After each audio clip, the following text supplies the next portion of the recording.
Hi, everyone. I'm Brennan, I'm Carter. and this is Bartering Hollywood, a podcast where we talk about things that are happening in pop culture and try to make a deal with Hollywood for something better. Yes, yes. This is episode one of many, many, hopefully. Hopefully, if we can figure out how to make our schedules work, because if there's one thing I've Yes. learned about me and Carter, it's that we cannot figure out a schedule.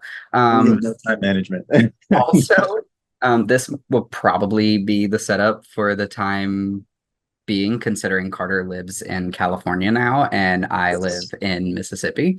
So we'll probably be on Zoom a lot. And so if anybody has tips on like how to make a Zoom recording look better, please reach out to me.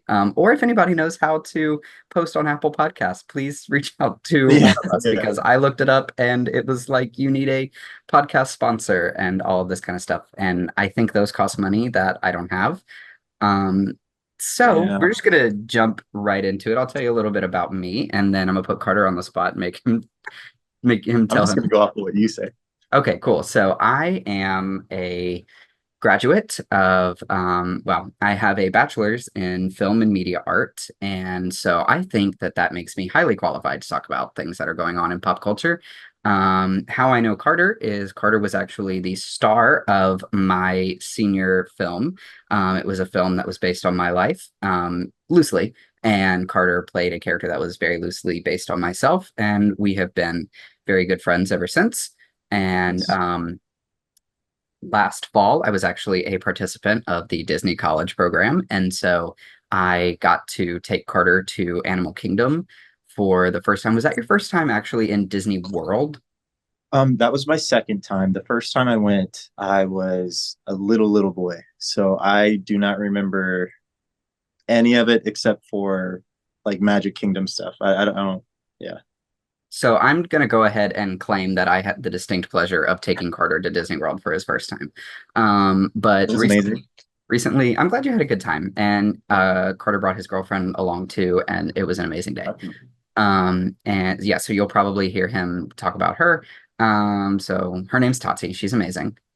And recently I have become a teacher and I've gotten back into theater in Mississippi, where I'm from, and trying to, and this might even be news to Carter, trying to start my own theater right now. Oh, wow. Yeah, I did not know that. No. didn't think I told you about that, but yeah, trying to start my own theater. And then, yeah, so that's going to be an interesting project that I'm sure you guys will hear more about. But Carter, tell us about you. I'm Carter. I just moved to California not too long ago. So me and Brennan have the pleasure of him being able to go to the East Coast, and I'm here on the West Coast. So we kind of get to cover the majority of the major U.S. theme parks. As for my qualifications, they are not as stacked as Brandon's. um, I have my associates in I said that weird associates in the fine arts. But after that, I kind of just winged it. That's why I'm out here. So yeah, I love movies, love nerdy stuff, which me and Brandon both have in common. We with this podcast, I know Carter talked about me being able to cover like East Coast theme parks and him being able to cover West Coast theme parks. We're not going to solely focus on theme parks. Oh yeah, no, no, no. This first episode is gonna kind of be about theme parks because of what I'm going to talk about. And then Carter has some things that he wanted to talk about. I wanted to talk about the newly revealed information about Epic Universe at Universal Orlando, but Carter forbid me from talking about it because he wants to go in completely I surprised.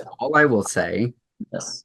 All I will say about it, Carter, is, and you will appreciate this as much as I do, the classic monsters land that we're getting at Epic Universe is it might be my new favorite thing I know. I ever. saw some of the key art or the concept art.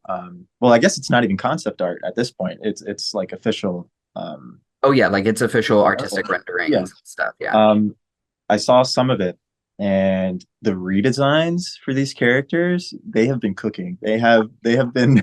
will say the only one that I'm not a fan of, and maybe when I'm editing this, future Brennan, when you're editing this, put in a picture of this. I'm not a fan of Dracula's redesign. I have yet to see him. I think I've seen everybody else. I heard some people on one of the discords about for Universal say that they weren't a fan of Dracula's redesign either. Dracula's redesign, and I understand from every iteration of Dracula, Bela Lugosi, Francis Ford Coppola's version, Bram Stoker original novel, he is this very dapper gentleman of a vampire, but it looks almost campy, his redesign, which is Mhm. fine because like at this point we've seen so many freaking vampires that like Yeah. what else can you do with a vampire? But Wolfman's design, you've seen Wolfman's, right? Yes. Yeah. I That's like pretty it. much been the art that they've been sticking with for like recent HHNs and things like that for Yeah. Orange like shirt, the vest. Yeah. yeah, most of the classic monsters except for Dracula have kept with their like recent modern takes that they've been doing on them. Dracula, there's just something about Dracula, and Dracula is my favorite Universal monster. Um, so I have a lot of like reverence for Bela Lugosi's version in my heart. Yeah. So but like it was so weird because even the Beetlejuice Rock and Roll Graveyard review show, I don't know if you ever got a chance to see that one. I was there. I was in the park while it was showing. That was my first year there, and then the next year they tore it away, or they tore it down. And I was They like, tore it down to build, Carter's favorite attraction ever, Fast and Furious Supercharged. yeah, I love that ride. That ride. That Worst theme park ride in existence, actually. yeah, yeah, I that's fair to say. That could be its own whole episode talking about. I think we should do an episode on that. That's episode 2, Current, breaking yeah, down Fast and Furious Supercharged. yeah. We should. Oh, the I queue is better than the ride. The queue, feel so the much better than the ride. yeah. I know this gets said a lot on a lot of other podcasts, but if you go to Supercharged, go through the line. If you're a big fan of Fast and the Furious, and you must go to this attraction, be prepared to like the queue more than the ride. And if you respect yourself, leave before you board. leave. Just bail out and watch it on YouTube while you're Yeah, waiting on your food to cook or something. Hollywood's a lot smaller. Like their plot is a lot smaller, and they actually have like working sound stages that they're actively Yeah, building. like the So lower lot is an attraction itself. yeah, yeah, but they are building an actual like outdoor roller coaster. It's for Fast and the Furious. It's called Hollywood Drift, and Huh. it actually looks pretty cool. I'm excited. It's supposed to open, I want to say next year. Um, but the concept is your cart is like whenever it takes turns or anything, your cart will spin like you're in an actual car. Oh, so have you had the chance to ride Guardians of the Galaxy? I have not. I've refused to watch any videos on it. I'm big. So So to the listeners, I'm big on my spoilers. I don't want to be, or I guess not big on being spoiled. yeah, um, so yeah. it has that element to it where your cart turns as you're Okay. going through the attraction. So it sounds like there and Epic Universe is actually using a similar ride system for the Universal Monsterland. I won't say anything else about it The because Unleashed, is that Unleashed or the that's not Curse of Unleashed. That's Curse of the Werewolf. Okay, gotcha. So Okay. Unleashed is going to be very similar to Is it um, Forbidden Journey? Forbidden Or- Journey with the I control was, you technology. know, a long time ago when Epic Universe was first announced, none of the lands had been speculated or anything. I made a post online and I was like, imagine a Universal Monsters land with the main attraction being a Forbidden Journey type dark ride where you encounter all the monsters. I feel like somebody read that and was like, So what we're hearing is at the end of this episode, Carter's deal, trading Hollywood, is going to be, I gave you my ideas for Epic Universe. Now give me $2 million. yeah, not gonna give Give me my yo, money. I would be fine with lifetime pass. I I would take that. I would take that. He doesn't even want the money, guys. He just wants to go. No, I just want to go. Just invite him to Honestly. the opening, guys. To move us into more of the content of today's episode. So, how we're going to break down each of our episodes is we'll kind of talk at the beginning, like we just did, a little bit about some things that we've heard or things like that. Then we want to talk about what we're enjoying, kind of like the media that we've been consuming recently, and a little bit of our thoughts on it. That way, we're not beholden to, oh, Inside Out 2 open this weekend. We have to go and we have to watch it. It's like, oh, if I saw Inside Out 2, then I'll talk about that. Carter will talk about something else. And then we'll move on to the actual sort of the news that we want to talk about, and then the deals that we're making, this bartering Hollywood that we're doing, will come from the news that we're doing.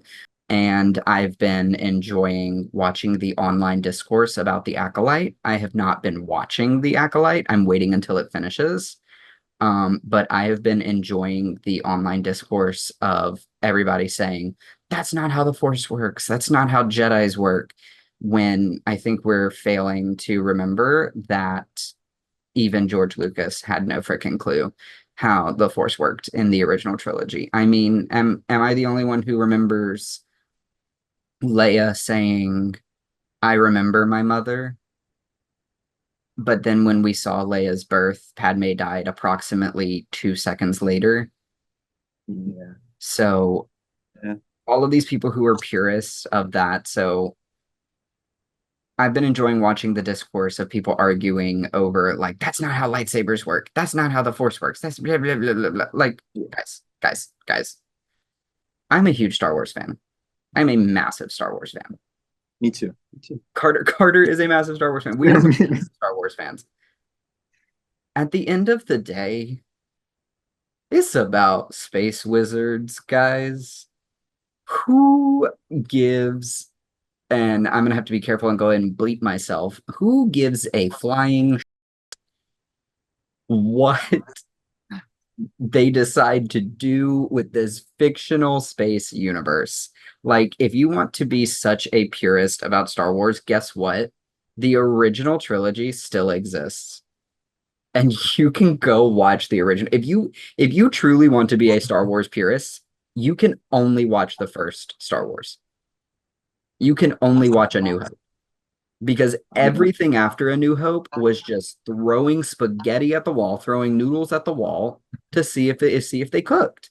And George Lucas will literally, like, if you ask him now, he'll say, "Oh yeah, I had this plan the whole time. It was, it was poetry."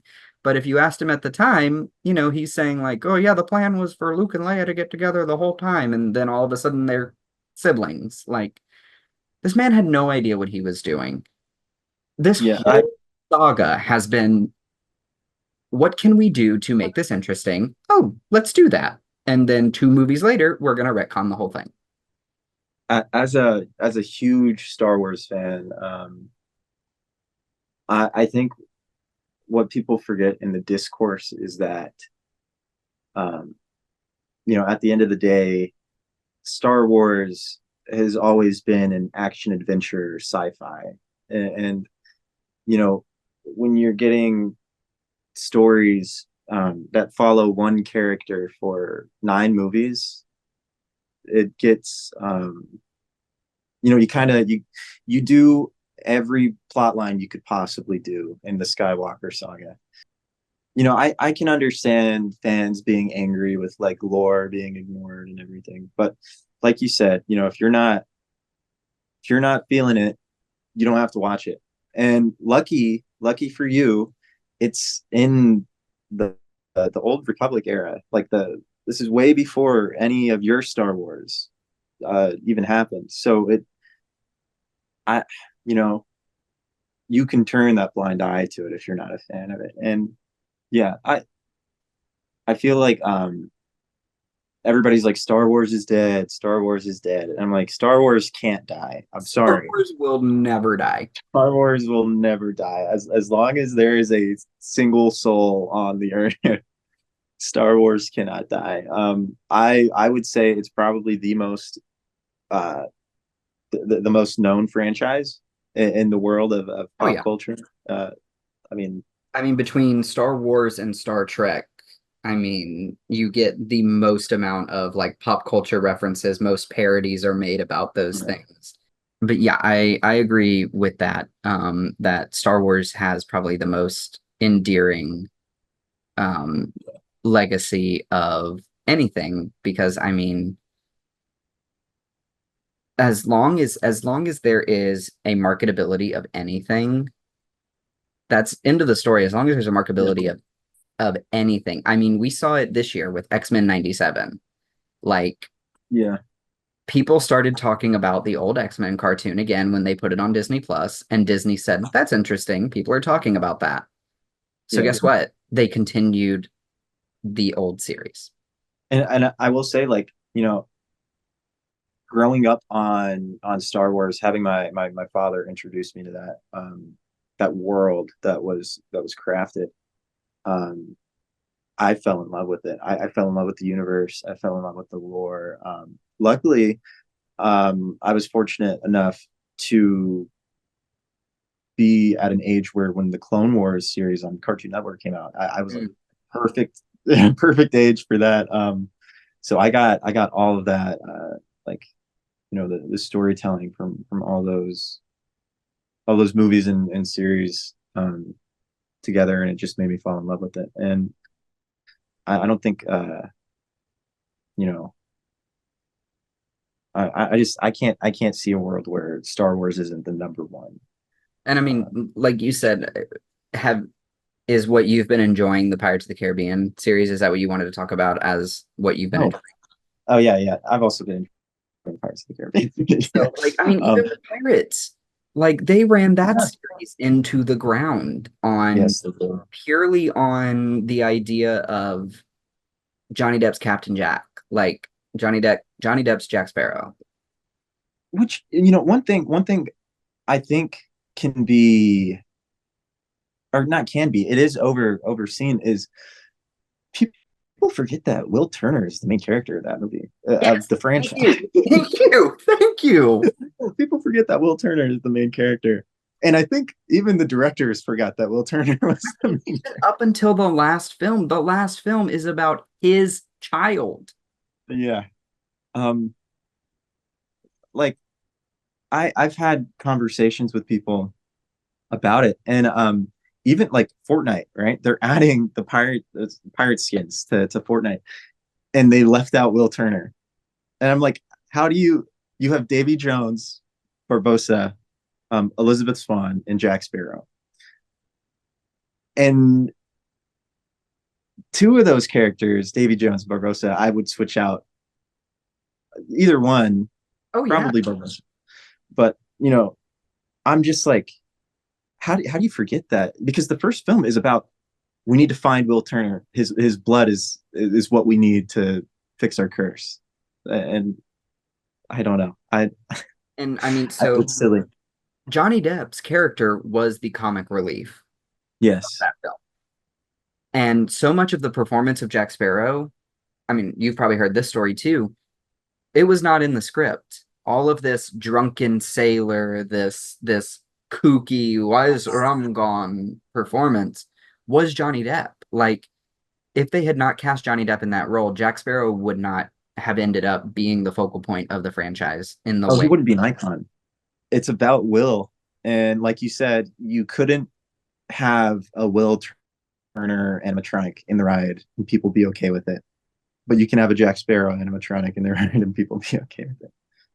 So for our next topic, right around the corner is Halloween time. And for those of you that don't know, Universal does an event called Halloween Horror Nights, and it's held pretty consistently for the past, I want to say this is the 33rd year that they're doing it. I know. However, the East Coast and the West Coast have different houses. Sometimes they share an IP, which is an intellectual property. So like your movies, your shows, sometimes video games. Yeah, there have been The several years where there's been like a Halloween Michael Yes, yeah, Myers house on both coasts running yeah, simultaneously. I think year before last, or maybe it was the COVID year, they both had a Beetlejuice house. I don't know. I Whatever year the plexiglass year was.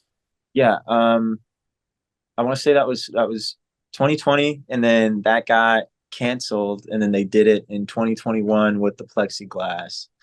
They had a HHN light, which had the Bride of Frankenstein Lives open for daytime guests also.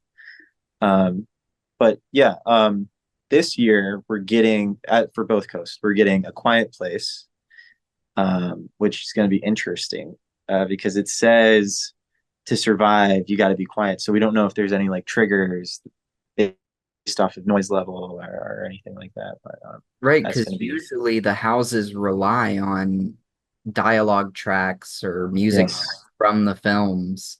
yeah.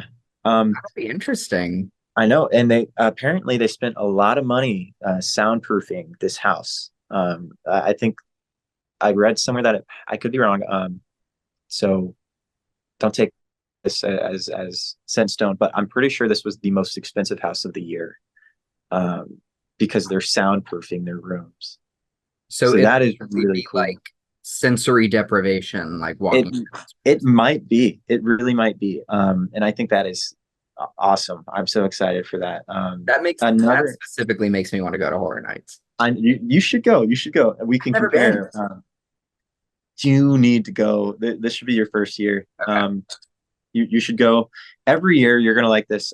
They have a Universal Monsters maze, and they like to take turns on who's gonna be in it. This year, people are speculating that is it's a sequel to the 2020 year, and it's another take on the Bride of Frankenstein and the Brides of Dracula fighting. But it'll be based off of the ending of that previous house. I'm not sure how it ended. I didn't go to that year. I think it ended with the bride bringing Frankenstein back to life, but then the tower or something crumbled around them or something like that. I think it Maybe ended with the ending of Bride of Frankenstein, if I remember correctly. I'd have to watch a walkthrough to get it done. But my most everybody else is like hating on this house, and I don't think I can blame them. Um, but a shared IP for both coasts is Ghostbusters Frozen Empire. I'm so excited. I love Ghostbusters. Um, they had a Ghostbusters house in 2019. It was awesome. Was that So based on the original films? on just the first one, but they added some of the ghosts from the second one Okay. uh, into the house. So But the yeah, I'm Firehouse, is it going to have to do with Afterlife and Frozen Empire? Neither of which I. people uh, people are thinking it's just going to be Frozen. Okay. But at the end of the day, if you don't like Ghostbusters, that's fine. It's a cold house, so if you want some AC, go through it. And it'll be at least in Florida, even in October, you guys don't want the AC. Yeah, yeah. Trying to think of oh yeah, another IP. I'm not sure if this is coming to Florida. It hasn't been announced. Neither is Ghostbusters or the Monsters one, but at this point, we're pretty sure this is what it is. Insidious. Um, so I think it's going to be based off of the newer one, which I haven't seen. I haven't been keeping up with the Insidious movies. I haven't seen a single one of those. I've seen The Conjuring. What I'm trying to do right now is I'm looking up a list of the houses Yeah. that are coming to um, Orlando. So for Orlando, it does have A Quiet Place. Oh, that's all that's been announced apparently for Orlando. Is it? Yeah, yeah. If you want to Google, and for the listeners too, if you want to see the map, if you Google HHN speculation map, you should be able to find one that has the park mapped out, and it'll show you what house is speculated for what Okay. soundstage or tent. Okay. So I did find a speculation map, and I think this is Orlando. Yeah, because there's the like this is I don't know if you can see it, but this is Oh, the green Green screen. screen's gonna mess with it, but Yeah. anyway. Some of the originals have been announced. I think all of their originals have been announced. Okay, so there's Monstrous, the Monsters of Latin America Yes. for Orlando, which that should be pretty interesting considering the Yeah. Spanish culture that exists in Florida already. Yeah. They have a the symbol there that's a no sound symbol, so that must be a quiet Yeah. place. Quiet Place. Yeah. Um, Triplets of Terror. Yeah. So it's basically uh, inbred backwoods triplets have a birthday party, and So they like killing people. Deliverance. Okay, interesting. Major Sweets Candy Factory. And that was a scare zone for Halloween Horror Nights 31. And so they made it into a house. I'm upset I won't be able to go through that one. I think that one's pretty cool. It So was an amazing scare you zone. won't be coming to Orlando's Horror Nights this year. I will not. Okay. I will not. Then there's the museum, Deadly Exhibits. Yes, that one is a folklore museum, has an exhibit. I think it's like a black rock that's like cursed, and it brings the exhibits to life. Okay. Yeah, So Night at the Museum Horror Edition. yeah. And then there's a true sequel house, Slaughter Cinema 2. I know Yes, about which is Slaughter Cinema, made okay. up Yeah, made up B movies that like the audience or the audience, the guests walk through these made up B movies. yeah, Correct? yeah, Okay. yeah. And there's Goblin's Feast. Yes, yeah. So No, that's gonna that's pretty self-explanatory. yeah. Think D&D. So Okay. See, I was thinking that there's this classic literature story called Goblin Market. I don't know. I had to read it in college. It was one of the worst things I've ever read. And it was about like these girls who got tricked into eating at a goblin's feast or something like that. maybe this is based off of that. I don't know. That would be pretty cool if it was. It would make my senior year lit class feel worth it. Yeah, And yeah. then they have a symbol there. Well, of course, the whole Uh, freaking green screen. But anyway, it has the Bride of Frankenstein's hair and the symbol for women oh yeah. Okay. right Yeah. there. Yeah. So So that's going to be Bride of Frankenstein house. yeah. And then they have the Death Eaters. I think they have a scare zone potentially devoted to, is that Chance? Um, I I don't think so. Honestly, I don't think anybody really knows what's going on with scare zones. Okay. But I will say there is a rumor that has me very excited for Hollywood. And it's I think it's a little blah, blah, blah, blah. It's an exclusive to Hollywood. So the way that the park is set up is we don't have Diagon Alley. We only have Hogsmeade. And there is an area in Hogsmeade that is a forest area, and it's a transition point to other sections of the park. And people think that it's going to be transformed into the Forbidden Forest as a little walkthrough area, and that would be really cool. That'll be pretty cool because we do get the Death Eaters in Florida.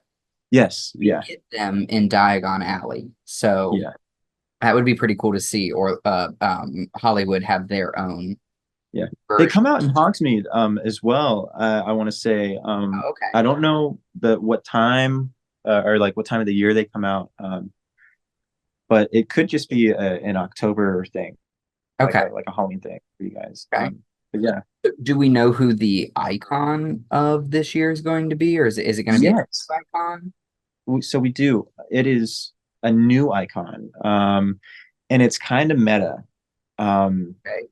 his name is Otis, or I don't even know if I could call him a him. Its name is Otis. If you look at the trailers for this year's Halloween Horror Nights, Okay. you'll see the archways. And at the top of the archway, where the medallion for Universal is an eyeball, and it's like a twisted version of the arches. And people think it's like kind of like fear itself, maybe that is leading it. Like the event itself is living. Halloween Horror Nights is a entity. Um, not a lot's known. All we know is that its name is Otis. Because so in the past they've had a recurring icon is Jack the clown. Yeah, Jack and Chance Jack and and the Chance, director, the director, the storyteller, the usher, Usher, the Undertaker, I the think, caretaker. caretaker. And Yeah. then last year I think was the Nightmare Queen. Last year was Dr. Oddfellow. Okay, so last year was Dr. Oddfellow. Yeah, So there yeah. was there was one year they had the Nightmare Queen, which I so think she may have been I, Florida specific. I don't know I don't know all of the icons. I know the main ones. So I don't even I don't know like the I don't know what to call them, sub icons, I guess, or Yeah, yearly icons. yeah.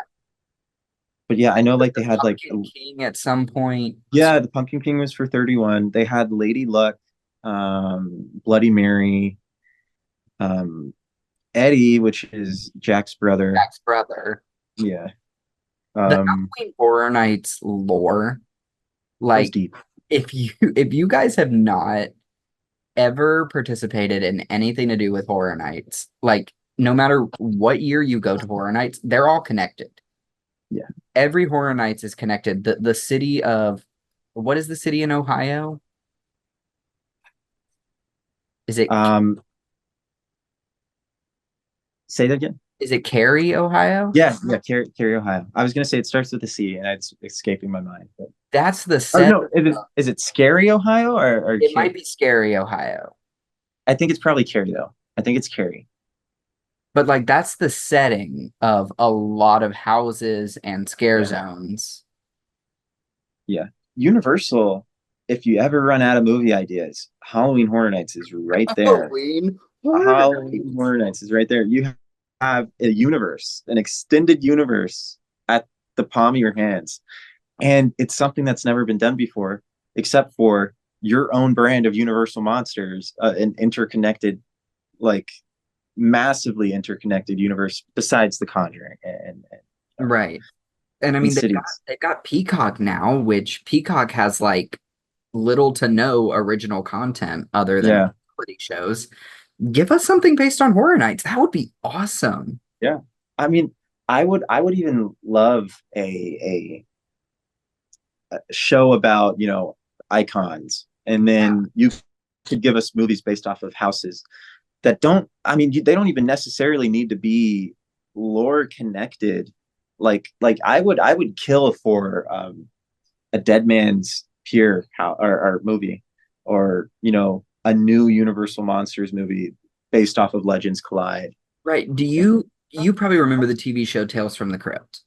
Yes, yeah. Like give us an anthology TV show about each of the Yes, icons. yes. Then if another one shows up, if you give us a 4 episode miniseries for season one and you do Jack, the director, and Mhm. then the storyteller and the caretaker, then you start season two and you do Chance's story, and oh my God, there's Jack again. Like this stuff writes itself. Yeah, it really does. It does. And like you said, if you even want to go that route of having a host for the show, you have your icons right there. I mean, Yeah. one of them is literally the director. The Usher. I mean, Yeah, the Usher, the like storyteller. yeah, they're there. They are there. I Somebody hope hire us. Universal will hire us right now. I know there. So there was. I want to say that there's rumblings of Blumhouse trying to get involved in Halloween Horror Nights and creating the content for that, but nothing has come of it yet. Did you ever see Dracula Untold? I did. I did. God, what was that movie? Um, I think that might be It's the start of the dark universe. so. It was what the third start of the Dark Universe at that point. um, did Wolfman come out before that? Yeah, Wolfman was 2010. I don't know if those are connected. It'd be funny if they weren't, and they had to jumpstart it three times. So, because I know Dracula Untold was the plan of the Yeah, was at let's call that one the original Dark Universe. Then The Mummy 2017. Good God, what a Yeah, movie. Russell Crowe as Dr. Jekyll was just perfect casting, let me tell killed you. it. Um, and the improperly sound mixed trailer that they released too for that movie. Ugh, ugh. So, in defense of that movie, I'm not saying I like it. I when I saw it in theaters and I had no idea what they were trying to do, I enjoyed it for what it was. Right. Um, but man, knowing what could have been, like the ceiling of potential. What's so disappointing about that movie is and it's my favorite thing to just every now and then go back and look at this original picture that they released of the original cast of Dark. You know exactly what I'm talking about. Future Brennan Yes, I in a do. picture Yeah. here. It's Tom Cruise, Sophia Boutella, who of course played the Mummy. Yes. Cannot even remember what name they gave her. Um, could I not. got the movie right here. I can go check. I can, And then you've got Russell Crowe, who of course was Dr. Jekyll and Mr. Hyde. Then you had Johnny Depp, who was tapped to play the Invisible Man. man, the potential. The The potential of Johnny Depp's Invisible Man could have been brilliant. And then finally, you had I think, most anticipated film out of that original. rumored to come back, by the way. Really? Yes, Wait, the one I'm about to talk about? I Angelina believe so. Jolie. Angelina and Javier. Angelina Jolie as the Bride of Frankenstein and Javier Bardem as Frankenstein's monster. Yeah, which by the way, the I mean, casting.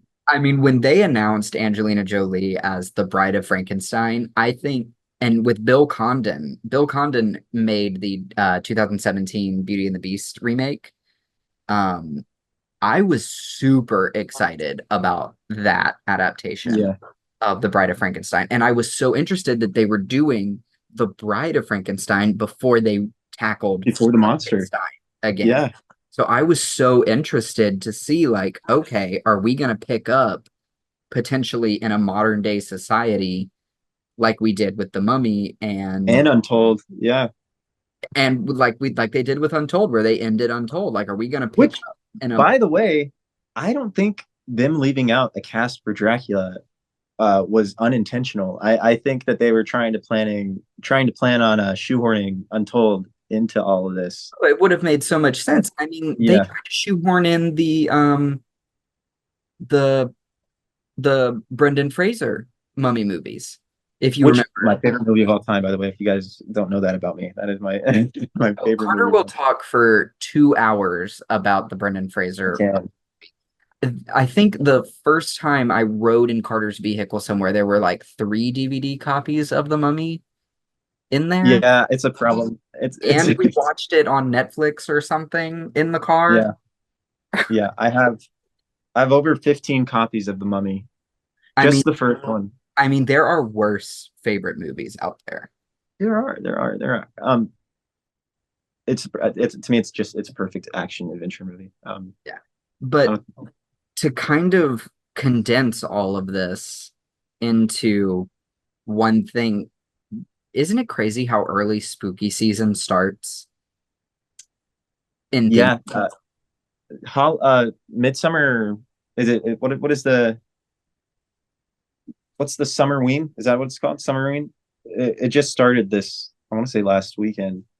Um, So Disney does, and this is where my expertise is going to come in on this. yeah, Disney does halfway to Halloween, and that I believe that halfway to Halloween, I think they do in April at some point, and they start ramping up merchandise and all of this kind of stuff. So truly, the spooky season starts in April for a lot of theme park fans, when they learn about Summer. merchandise drops and all that kind of stuff. Universal Yeah. starts announcing their houses, and Which tomorrow, it's rumored that one of them is going to be announced. So that is insane. That is insane because Universal is so much better about how they do their Halloween celebration because Disney will literally start like August 1st.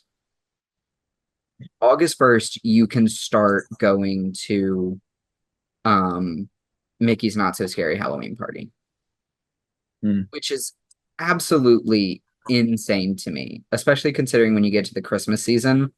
The Christmas Yeah. season runs for a normal amount of time.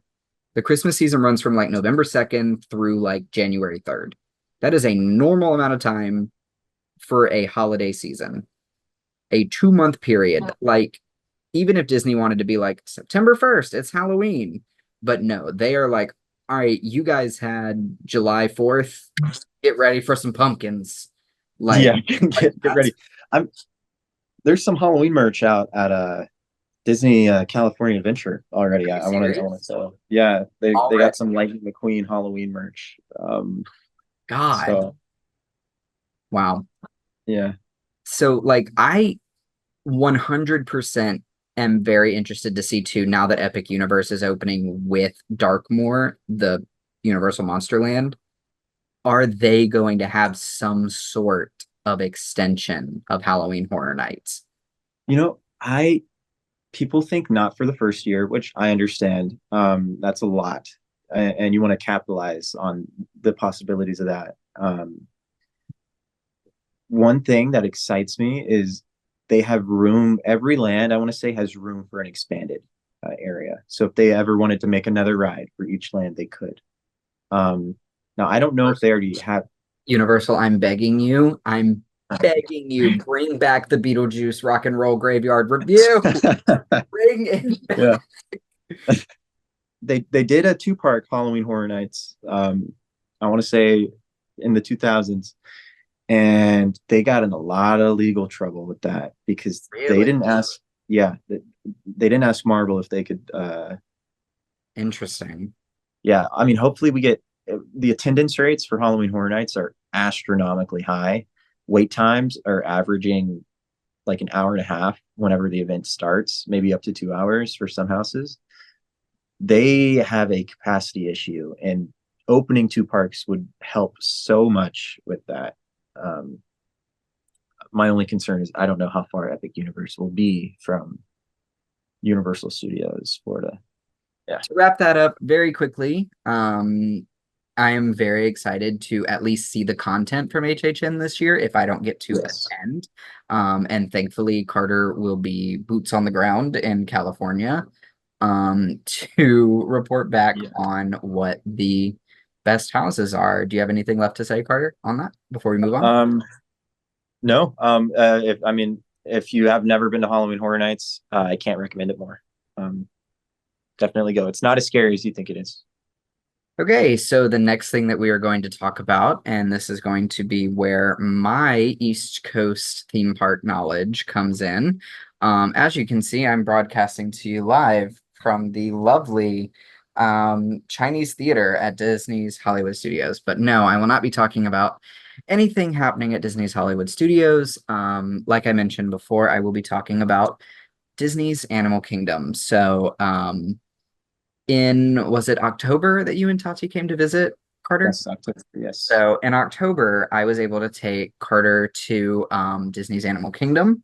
And as a cast member, if any of you listening are former CPs, are current CPs, cast members of any kind, Animal Kingdom is the easiest park to get a reservation for when you are working for Disney because you will be blocked out of every single other park. So I consider myself very, very intimately acquainted with Disney's Animal Kingdom, particularly this area that we are going to talk about. So in Disney has been very vague about the details surrounding this project, but we do know that what is currently known as Dinoland USA will be transformed, reimagined in some shape or form to a Central America section of Disney's Animal Kingdom. So much like Epcot, which has several countries from around the world, Animal Kingdom is also split amongst countries. There's Asia, Africa, and then there's a Pandora section, Dinoland USA, and Discovery Island. I do not think there are any more sections of the park. I could be mistaken on that. So forgive me if I am. I wouldn't know. I wouldn't. All Carter did was follow me when we were there. And it was amazing. It was perfect. It was perfect. So Perfect. I took you on what is currently in Dinoland, right? I took you on Dinosaur. We went on Dinosaur and then we looked at the fair rides that they had. And then we Okay. looked at, Okay. yeah, So what is currently existing in Dinoland USA, if you do not know, is there is one ride which has been at Animal Kingdom since it opened. It is called Dinosaur. It used to be called Countdown to Extinction, and the premise of the ride is that you are traveling back in time aboard a time traveling rover called the Time Rover, um, to save an iguanodon from the extinction of the dinosaurs. And you are actively outrunning both carnivores and the extinction level event of the meteor strike that killed all of the dinosaurs. That is the story of Dinosaur the Ride. The other half of Dinoland USA is dedicated to what is called Chester and Hester's Dino-Rama, which is essentially a permanent installation of your city's summer fair. There are pay-to-play games. There's a twirling ride very similar to Dumbo the Flying Elephant. It's called Triceratops Spin. And there used to be a mouse coaster ride. And if you don't know what a mouse coaster is, that's what I remember. it's where you sit in, there's like they put six of you in a small cart, and you literally get a chiropractor visit while you are on this ride because you feel like you are going to be flown out of this thing if your back doesn't break first. That has been closed for several years. And so in the middle of Dinorama is this huge vacant lot. So people have been speculating for years about what is going to happen to Dinoland USA. At last year's Destination D23, they announced that that area is going to be overhauled to be turned into a Central America section. Long story short, we are getting an Indiana Jones based attraction and an Encanto based attraction. Now, first, I want to talk about the Indiana Jones attraction. Um, so yeah, Indiana Jones, it's old, or but even for its age, it's breathtaking. I mean, I'm not going to spoil anything for you if you don't want me to talk about it, because you That's need fine. to come out here, and Carter's we need been to trying go to get on me it. to come out to California for like 2 months now. I know. So have you been on the Mummy ride? Yeah, yeah. I would. It's like that. Well, I mean, it's also the exact same track and vehicle as Dinosaur, Yeah, just yeah. with different animatronics and different show scenes. So, The show scenes, though, I'm not going to talk about it too much, but the difference is it makes an astronomical yeah, difference. I've Like it heard. is. The sad part about Dinosaur is, and Joe Rohde, the lead Imagineer, essentially of Animal Kingdom, has talked about Dinosaur in the past and said, like, we just didn't have the budget to do what we wanted to. But with Indiana Jones, they did. Yeah, And so that is the part that I feel most comfortable with this overhaul to Animal Kingdom that's happening. If we're going to lose Dinosaur, I feel okay that we are going to get, even if we get a replica copy of Indiana Jones with updated animatronics and updated show effects, I feel okay about that because we are still going to get a thrill-based attraction in this land. yeah. And it's going to be based on an IP that I really, really have an attachment to. The Indiana Jones stunt show at Hollywood Studios, possibly my favorite stage show on Disney property. Yeah, It is absolutely amazing. I will even say that I enjoyed the most recent Indiana Jones film. I did too. I Um, I did too. I will even say that as terrible as Kingdom of the Crystal Skull is, I can sit through Crystal Skull. I like Crystal Skull. I don't know what that means about my taste in I movies. can sit through the worst Indiana Jones movie at any given time. I can sit through a mediocre Indiana Jones movie more than I can sit through a mediocre Star Wars movie. Yeah, that's Would fair. I watch Solo again? Absolutely not. No. But would I watch Crystal Skull again? Yeah. Yeah, I think I would. Yeah. So that I feel okay about. Essentially, we're going to get the same ride. It's just going to be a cosmetic overhaul. And this is where I'm going to talk about Tiana's. I mentioned being able to go on Tiana's. I feel very fortunate that I was able to use my annual pass that I have to Walt Disney World to enjoy a preview of Tiana's Bayou Adventure. What Tiana's Bayou Adventure is, for those of you who have blissfully been living under a rock and have not had to experience the drama of Oh my. explaining to a guest why Splash Mountain is not operating or why Splash Mountain was a racist attraction or any of I you. feel for those cast members, man. I mean, I worked at Pop Century Resort. I was a food and beverage cast member at Pop Century Resort, and even I had to explain to people why Splash Mountain got closed to be rethemed to Tiana's Bayou Adventure. It was a living nightmare. So, what that ride is, it is essentially the same ride. There is no change to the ride track. There is no change to the loading area. All it is was a cosmetic overhaul. You still splash down at the end. You still go through a blacklight scene on Tiana's Bayou Adventure. The same thing will happen to Dinosaur. On Dinosaur, if you close your eyes on Dinosaur and put in your earbuds or your headphones, whatever, and listen to the audio of the Indiana Jones adventure, Temple of the Indiana Jones, was it Temple of the Forbidden Eye? Is that what it's called? I couldn't remember it if I tried. I think it's Probably. Temple of the Forbidden Eye. Yeah.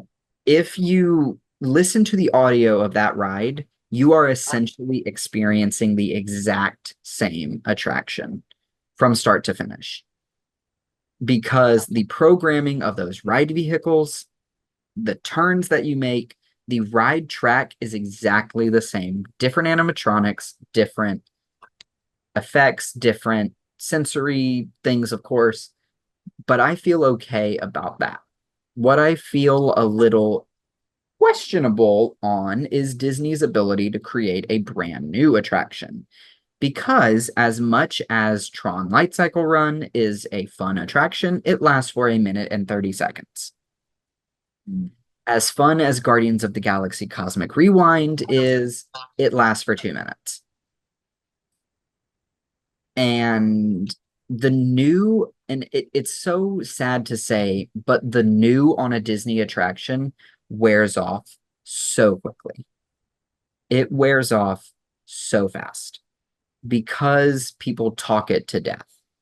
And so, what worries me specifically about the Encanto attraction is what is it going to be?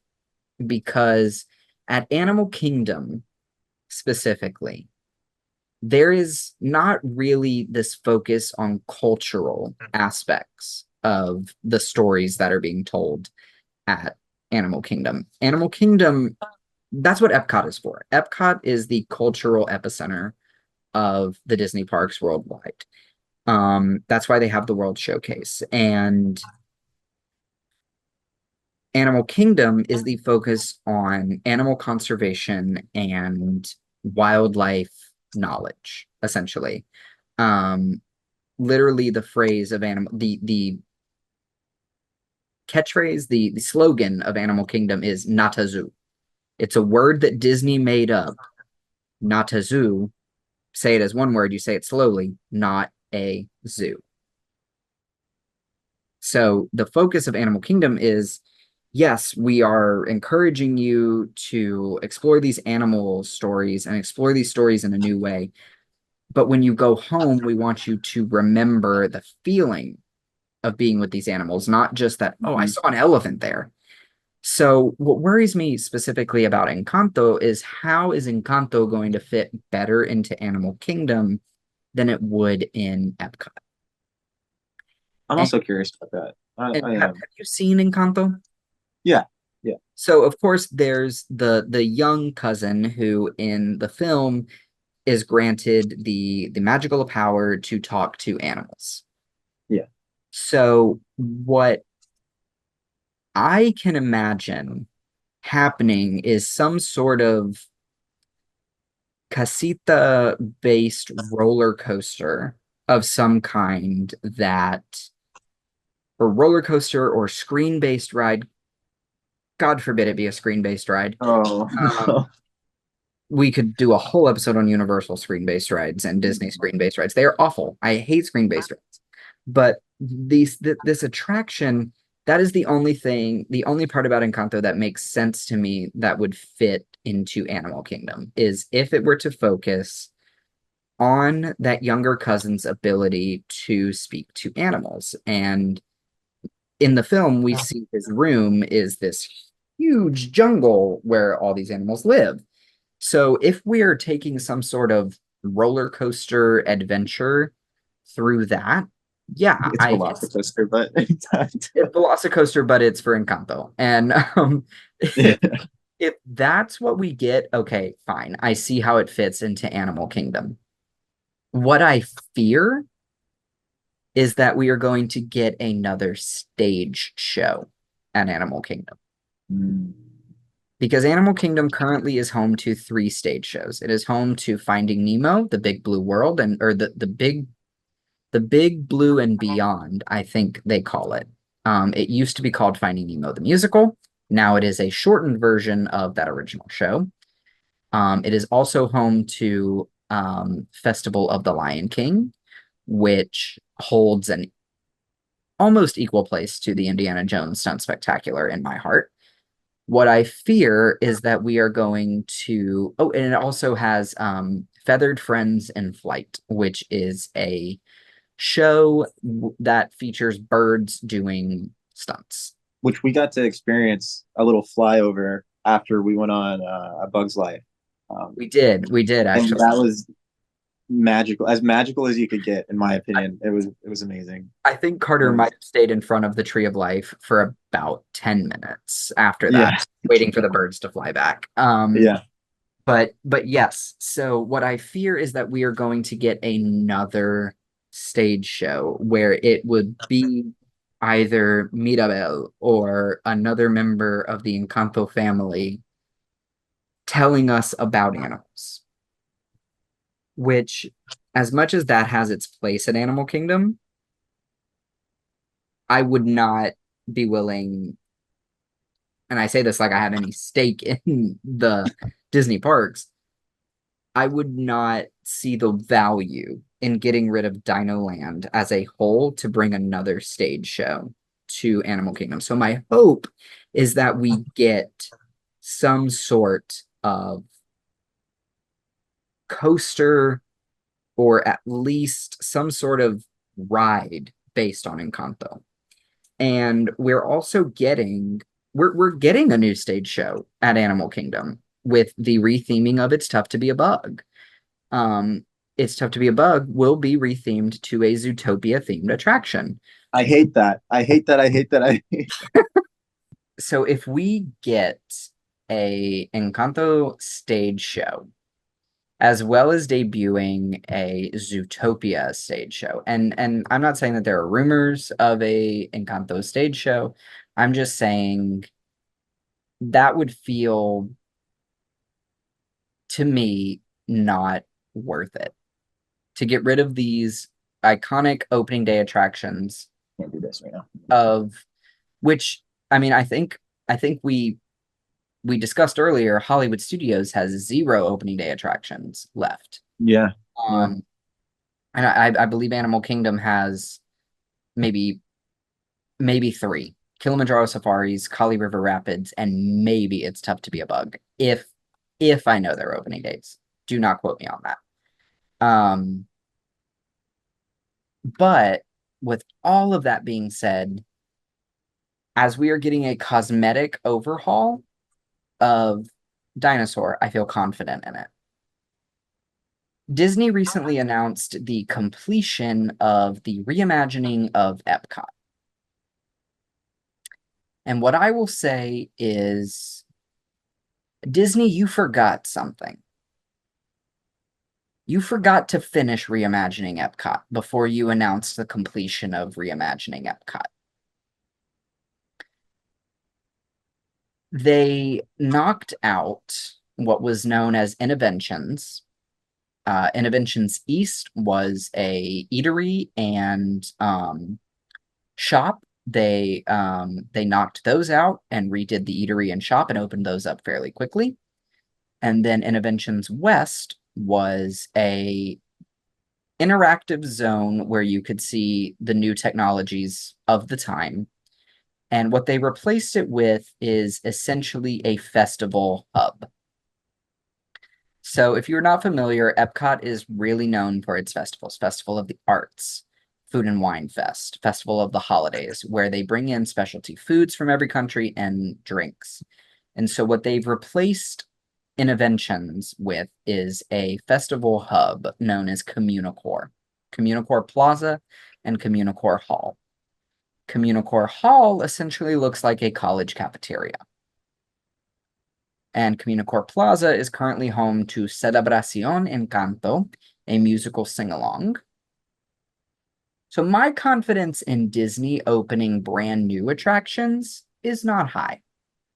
My confidence in Disney to follow through on a plan that they announced is not high. I have a question for Yeah. you. How opposed or how realistic do you think it would be for Disney to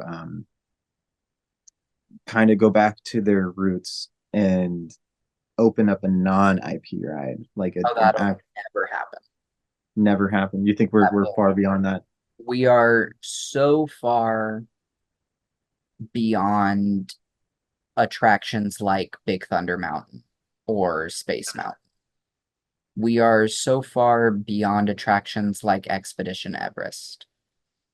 If you look at every attraction that Disney has opened in the past, I'll be safe. It's 2024. I will be safe and say in the past 6 years. Star Wars Mm. Rise of the Resistance, Yeah. Millennium Falcon Smuggler's Run, Tron Light Cycle Run, Mickey and Minnie's Runaway Railway, um, Guardians of the Galaxy Cosmic Rewind. Look a little bit further back to 2017, 2018, Pandora, the World of Avatar, Avatar Flight of They're even Passage. replacing I know this isn't too recent, but they replaced I don't know the name of it. Again, I went the last time I went to Epcot, I was like seven. But it was a water ride where you were in a log and you saw like Vikings. Yep. Maelstrom. They picked that up, right? They Yeah, replaced Maelstrom with Frozen Ever After, which opened in 2015, I believe. gotcha. 2016, maybe. We are far beyond the ability of Disney to create an attraction. Even looking at Pirates of the Caribbean, it is no longer purely a parks-centric attraction because you have the addition of Captain Jack Sparrow. Hmm. We are so far beyond Disney just saying, hey, we've got this cool idea for a ride. You guys are already in the park. Have fun. Instead, and I get it, it's a business model because Yeah, yeah. going to pay to go to Hollywood Studios purely to go on a Star Wars attraction. I They wanted to go to Epcot just for Guardians. There you go. There you Yeah. go. They're gonna pay to go to Epcot just to ride Guardians. They're gonna pay to go to Magic Kingdom just because Tiana now has her own attraction. People now will pay to go to Animal Kingdom because Encanto is on the name of something. Yeah. goes back to that whole thing we were talking about with Universal Orlando. This whole, or not, it was before we talked about Universal Orlando, but I think we talked about it a little bit there. Marketability. Hmm. If Disney can sell something based on the name, they're going to do it. And so it is like discouraging in a way, but it's also exciting to be a Disney Parks fan and to know that something new is coming and to be someone who is in my position who has had the absolute privilege of being able to go there growing up every other summer when I grew up to now have the privilege of a job that allows me the ability to buy an annual pass, to be someone who had the ability to work on the college program and know what I know about the company. It is still an incredibly exciting time to be a Disney Parks fan, but I'm also able to remove the rose tinted glasses and say, hey guys, we got to try a little harder. Yeah. That's what I'm asking of Disney Imagineering at this point with the reimagining of Dinoland USA. Just let's just push ourselves, guys. Let's just say, hey, we got something really cool that's already here. Let's not sacrifice that to bring in two IP into an area that was pretty much an original area to the park. Now, Dinosaur is Yeah. based on an IP, but it's because it's a reimagining of a ride called Countdown to Extinction, which was already a dinosaur based ride, and they made the film Dinosaur, blah, blah, blah. I digress. Yeah. Just my hope is that Disney pushes ever so slightly and says, hey guys, let's make it worth it, you know? And that's exactly my sentiment for Universal Orlando at Islands with the Lost Continent. Poseidon's Fury is gone now. Mm, Um, the Sinbad show, amazing attraction. yeah, and they're just gone, and they've been sitting there. Um, they Nobody knows what's going on. Rumor is Legend of Zelda. Hmm. But I don't want the Lost Continent to go anywhere because it right now. Um, Besides Rip Bride Rocket and Florida or USF, it is the last non-IP attraction that Universal has, including Hollywood. Yeah. So, it sucks that it's probably going away. Um, but it's a beautiful land. You have the chance to go see it before it's gone, which nobody knows when, but probably within this coming decade. Um, I would go see it. But yeah, back to Animal Kingdom. Yeah, I get that worry. Yeah, it's partly a nostalgia factor too, I think of my childhood. Um, but also just the I don't even want to say the decline of Disney Imagineering because I love what they've created in the last, 10 years. I love it. I still love going to the parks. I will go to the parks until the day that I die. Like I just knowing what the company is capable of, I just hope we get something really, really neat. Yeah, I'm surprised that instead of like getting rid of A Bug's Life, I'm surprised they didn't want to put Zootopia in its own land like that. Right, Like right. I don't know, or like you said, it is Animal Kingdom, so it's like I I wouldn't I wouldn't be mad if they actually did like. I know they're probably never going to do this because the movies are classics at this point. But like a Lion King, like Pride Rock, that would be amazing to to to see. But it is an older movie. Yeah. But But even then I question with, like I said with Encanto, the point of Encanto, I mean the with Encanto fitting into Animal Kingdom, you have to center it around animals. What does Yeah, Indiana Jones have to do with animals? that is also true. What does Indiana Jones would fit so much better in Adventureland at the Magic Kingdom Yeah. in Disney World or in Hollywood Studios where You know there what's already crazy? exists an Indiana Jones attraction. What's that? Yeah. We completely missed that Yeah. point. I'm like, Like now I'm circling back to it and like I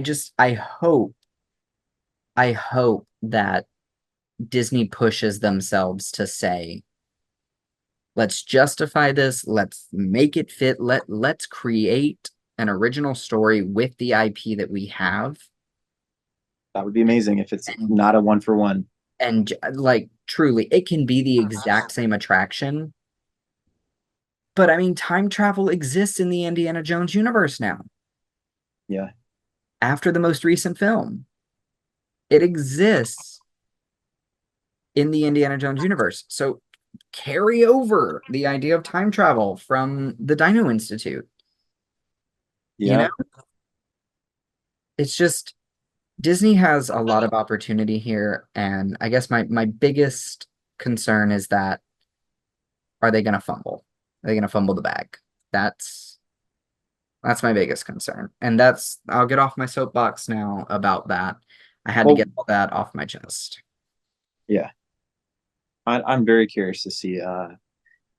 I guess it's gonna have to be their response to Epic Universe. I mean, I don't know if there's anything else that they have planned for any of their other No, parts. they haven't, and I mean, besides the reimagining of Test Track, I mean, that's Yeah. all that they have coming to them in the next, and whatever this Beyond Big Thunder idea is, which we're supposed to hear more about at D23, I think in August. Yeah. Uh, whatever that is, will be their response to Epic Universe. You're right. I hope I hope I hope they do it right. I hope they do it right. I hope they do it right. Yeah. Yeah. So finally, now that we have both had a chance to talk about everything that we are enjoying and things that are going on in our, I'll say our respective worlds, or worlds that we at least know a little bit about, we come to the point of this podcast, the bartering Hollywood. So here's where we are going to offer something to Hollywood in return for something else. So and what I'm going to do, and this is probably going to come as a shock to both the listeners and Carter, but it has to do a lot with what we've talked about. Hollywood, I will give you back the entirety of Epic Universe for one original idea attraction at a Disney park. Oh no. No, no, no, no, no. The No. reason I say that is because of the, like we talked about, the trend of basing everything on IP. So what my whole idea with this is that if Disney announcing a brand new attraction that no one has ever heard of the idea before, it is not connected to any Disney character that ever existed or Disney brand that has ever existed, if getting a truly new from the ground up attraction meant that Epic Universe never opened, I'd take it. Oh my. That's why I said I would surprise you, Carter. And Oh. obviously I'm being exaggerative here. Is that even a word? I don't know. I'm being hyperbolic. That's a big word. Yeah. I'm Obviously, you don't want the monsters to go anywhere. Obviously. obviously I don't want Epic Universe to close down, but if Disney opening a brand new ground up attraction meant Epic Universe couldn't exist anymore, I'd take it. That's what I'm saying. Okay. If it meant Universal gave up, I'd take it. You know?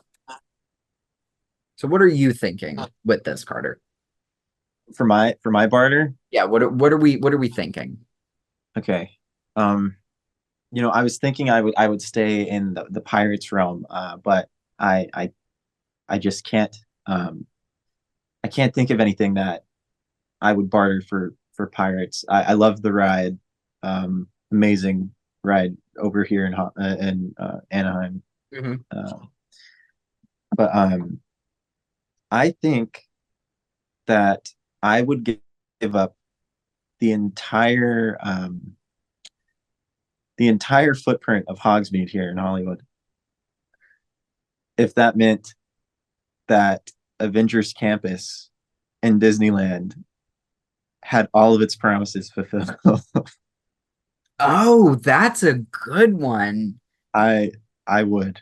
because Um, I mean because Avengers Campus is missing a whole attraction, right? yes, it is.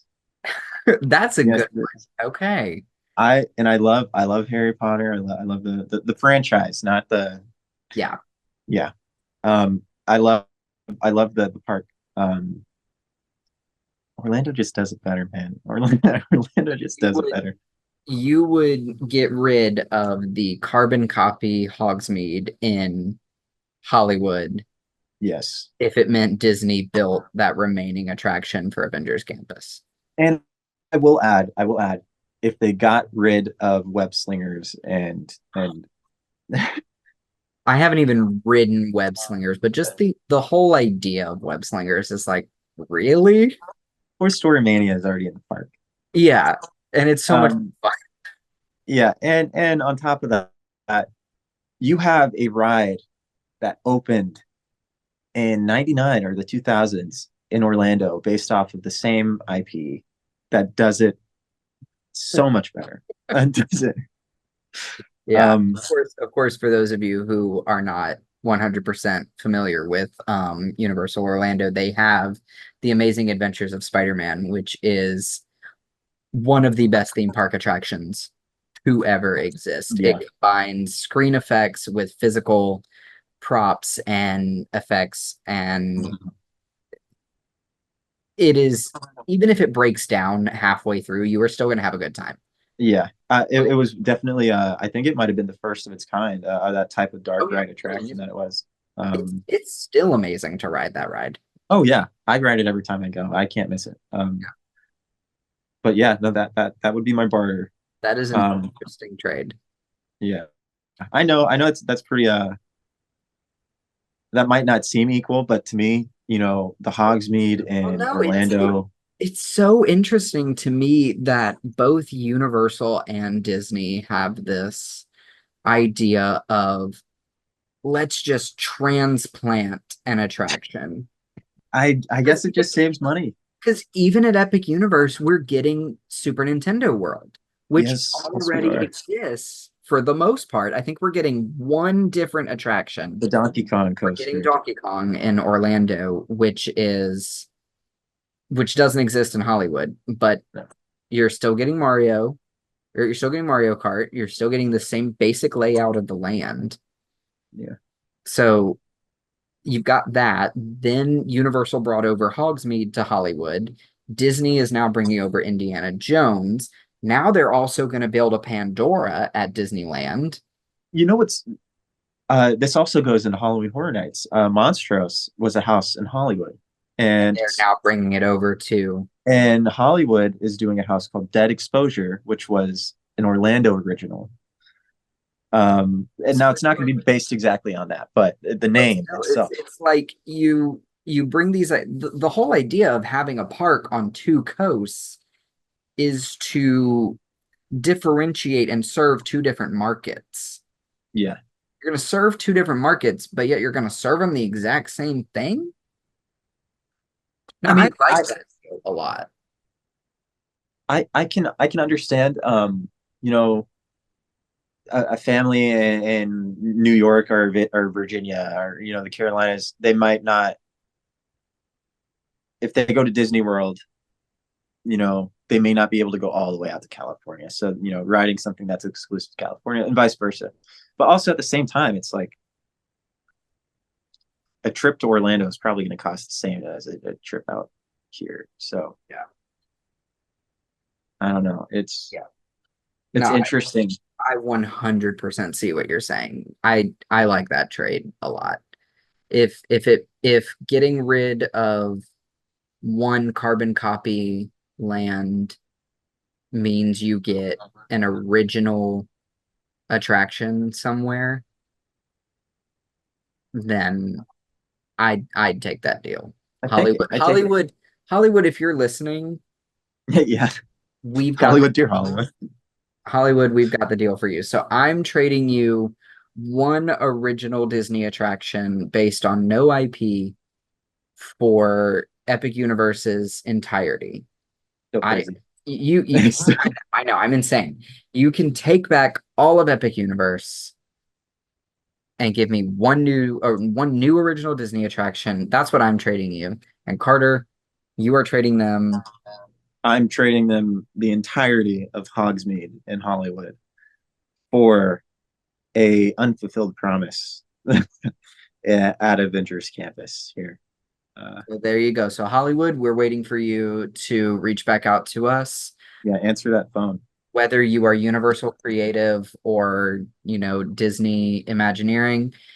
Whoever you are out there, my phone is, I won't link my phone number because there's some creeps out there, but um, you know, you can find me on Facebook. You can find me on Instagram. You can find either of us on Facebook or Instagram. Just reach out to us. We got you. We got you Right. covered. Yeah. I All guess that wraps it up.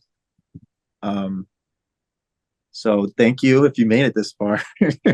uh, thank you so much for listening to our very first episode of Bartering Hollywood. Also, I don't think I don't know if we explained it or not, but barter is actually even a play on our names. yeah. That was the original idea that Carter told me was he was like, what if we call it Barter Movies? It's Brennan and Carter. And I was like, okay, I like it. I like it. And then I realized that barter is an actual word. And then I was like, wait a minute, Carter cooked with that one. I didn't know. I And did so, not know. so that's how we ended up here. Yeah. Yeah. But I'm Carter, And I'm Brennan. and thank you for listening. Be sure to follow us wherever we end up right now. I think we are simply on Spotify and because Carter said he knows how to do Spotify. So we're gonna go with that and we'll be on YouTube for the video upload. So follow us wherever you can find us for now, and we will keep you posted on future episodes. Yep. All right, thanks guys. All right. Thank you. Bye.